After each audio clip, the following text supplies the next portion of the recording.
My name is Kyungju Son. I was born in Pyongyang, the capital of North Korea. I came to South Korea in 2009. I am 18 years old and I am currently in my second year of high school. I was the only child of a very wealthy family. My father was an assistant of Kim Jong-il, who is the leader of North Korea. When I was only 6 years old, my family was politically persecuted by the North Korean government. So we escaped to China. That was in 1998. After we settled in China, one of our relatives led my family to church. There my parents came to know the amazing grace and love of God. Then only a few months later, my mother, who was pregnant with her second child, passed away from leukemia. Yet in the midst of this family tragedy, my father started a Bible study with missionaries from South Korea and America. It was his strong desire to become a missionary to North Korea. But suddenly in 2001, he was reported and arrested by the Chinese police and was sent back to North Korea, where he was sentenced to prison. He was forced to leave me behind, but the 3 years he served in prison only made my father's faith stronger. He cried out to God more desperately rather than to complain or blame him. When he was released from prison, he returned to China. We were reunited briefly. It was then that he started to gather Bibles. Not long after, he decided to return to North Korea to share Christ's message of life and hope among the hopeless people of his homeland. He chose not to go to South Korea, where he could have enjoyed religious freedom. Instead, he chose to return to North Korea to share the love of God in a dangerous land. It breaks my heart to tell you that in 2006, his work was discovered by the North Korean government and he was again imprisoned.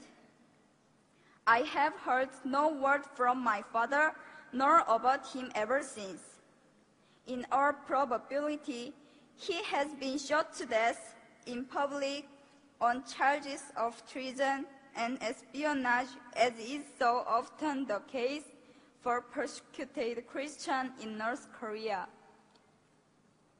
When my father was arrested the first time in 2001 and was forced to leave me and return to North Korea, I was not yet a Christian. That's when I was adopted by a young Chinese pastor's family. They showed me great love and care. Through them, God protected me. But the pastor and his wife had to go to America in 2007. Shortly after that, I was given the opportunity to go to South Korea.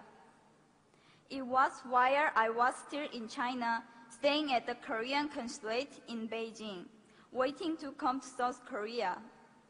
Late one night, I saw Jesus in a dream. He had tears in his eyes. He walked towards me and said, "Kyungju, how much longer are you going to keep me waiting? Walk with me. Yes, you lost your earthly father, but I am your heavenly Father, and whatever has happened to you was because I love you." After I woke up from the dream, I kneeled and prayed to God for the first time. That night, I realized that God, my Father, loves and cares about me so very much that He sent His Son Jesus to die for me. I prayed, "God, here I am. I just lay down everything and give you my heart, my soul, my mind, and my strength. Please use me as you will." Now, God has placed deep in my heart a great love for North Korea. just as my father was used there for God's kingdom. I now desire to be obedient to God. I want to bring the love of Jesus to North Korea. I look back over my short life and I see God's hand everywhere. 6 years in North Korea, 11 years in China, and the time of being here in South Korea. Everything I suffered, all the sadness and grief, everything that I experienced and learned, I was to give it all to God and use my life for His kingdom. I hope to honor my Father and to bring glory to my Heavenly Father by serving God with my whole heart. Currently, I am working hard to get into university to study political science and diplomacy. Then, I want to work for the rights of the people of North Korea, whose rights have been taken away. I believe God's heart cries out for the lost people of North Korea.